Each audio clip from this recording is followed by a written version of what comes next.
My first experience with Kundalini happened when I was 35 years of age. That's over 20 years ago now.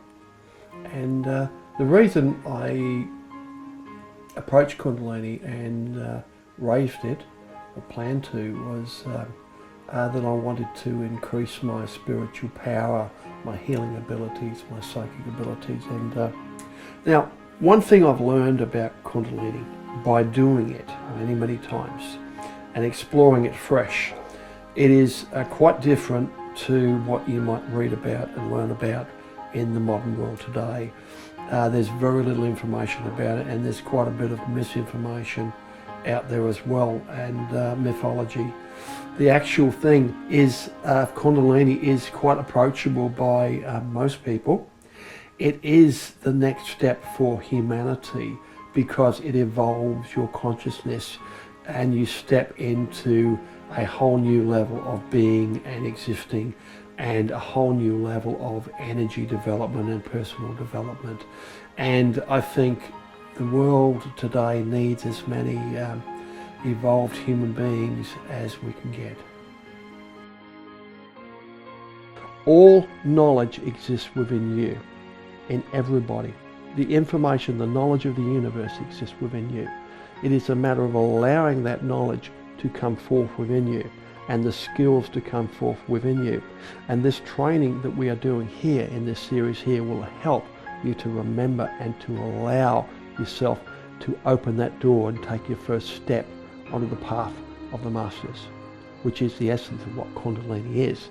It evolves you spiritually, evolves you consciously, and to a higher level of consciousness, to the level of genius, and that is the beginning of the path of the Masters. When I raised Kundalini, I had a normal family life. I had some serious spinal injuries which I had to develop workarounds for, and I was not a perfect candidate for it. But because of the advanced techniques that I used, raising Kundalini became possible.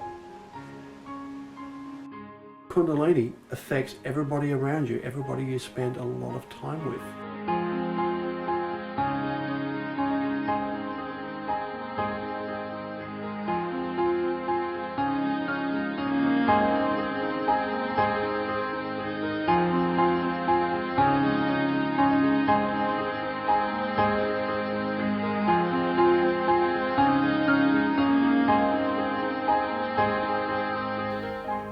I feel very much like I have an alien body.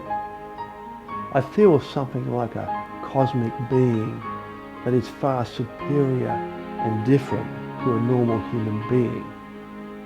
I have something like snakes coming out of my head, a large kind of beak extending from my forehead to my nose tip. My fingers and toes extend out like feathers. I have huge energy discs on the palms of my hand, about 7 feet in diameter. I can see into space and the astral dimension all around me, and I am permeated by a deep and quite loud Om sound. There will never be a time where you could fairly say that you are done, that you are now perfect, the finished product. The further you go, the more you will realize just how far the journey of your spirit will be. This is an eternal journey. This is natural and a very good thing, because there will always be dragons to slay and fair maidens to rescue and quests to complete. Life is never boring once you step into the greater reality. Never.